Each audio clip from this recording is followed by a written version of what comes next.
समझे नहीं समझे?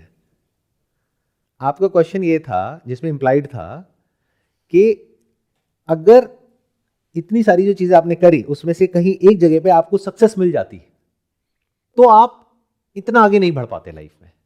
और जब आप मेरे से क्वेश्चन पूछ रहे हो तो सिर्फ मेरे से नहीं पूछ रहे, आप ये अज्यूम कर रहे हो कि मेरे जैसे और जो भी लोग हैं जिन्होंने भी अलग अलग फील्ड्स में कुछ अचीव किया, तो आप ये अज्यूम कर रहे हो कि अगर कहीं छोटे लेवल पे उनको सक्सेस मिल जाती तो वो वहीं रुक जाते, शायद कुछ इतना बड़ा नहीं कर पाते। जबकि ये सच नहीं है। जिसको आप सक्सेस बोलते हो उससे बहुत बड़ी बड़ी सक्सेस वो लोग छोड़ देते हैं कुछ और बड़ा करने के लिए। तो इसमें लक कहां से आया? यानी कि अगर टाइम मशीन में बैठ करके आप उस टाइम में चले जाओ तो मेरे आसपास में सब लोग या मेरे भी खुद के माइंड में क्या चल रहा था जब मैं ये स्टेप उठा रहा था। यानी कि मैं रिजाइन कर रहा था, यानी एक 20 साल का लड़का रिजाइन कर रहा था, ₹1,00,000 महीने के चेक को छोड़ रहा था, या फिर एक 24 साल का लड़का ₹5,00,000 महीने की इनकम को छोड़ रहा था और पता नहीं कि क्या होगा क्या नहीं। वो तो सब माइंड में है ना, रियलिटी में तो कहीं है ही नहीं और किसी को समझ ही नहीं आता, ना घर वालों को, ना फ्रेंड्स को, ना रिलेटिव्स को, सिर्फ हमारे खुद के माइंड में है और वो भी पता नहीं कि होगा नहीं होगा। तो इसको क्या कहोगे? क्या ये लक है? लगाओ दिमाग।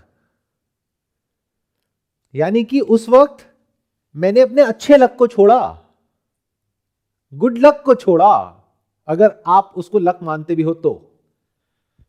और लाइफ में एक बार नहीं, पता नहीं कितनी बार, ये तो 2-3 बार तो मुझे याद आ रहा है अभी, पता नहीं कितनी बार गुड लक को छोड़ा, बैड लक को नहीं। बैड लक तो हर कोई छोड़ता है, उसमें क्या बड़ी बात है?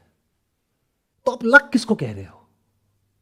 और आपको क्या लगता है कि कोई भी इंसान लाइफ में आगे बढ़ता है तो क्या वो सिर्फ बैड लक को छोड़ता है? बैड लक मतलब फेलियर, गुड लक मतलब success. But success is relative.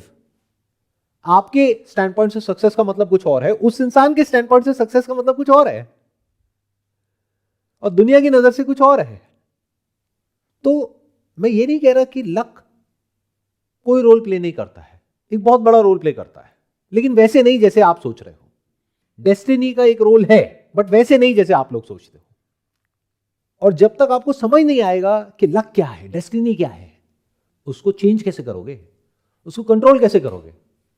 जैसे कोई मशीनरी आपको ऑपरेट करनी है, जब तक समझ ही नहीं आएगा कि वो कैसे ऑपरेट करते हैं, उसकी मैनुअल आपके पास में होगी तभी तो उसको ऑपरेट कर पाओगे, नहीं तो इंजरी हो जाएगी। और ऐसे ही कुछ भी उल्टा सीधा करने लग जाओगे तो आपको लग सकता है यू आर इन कंट्रोल।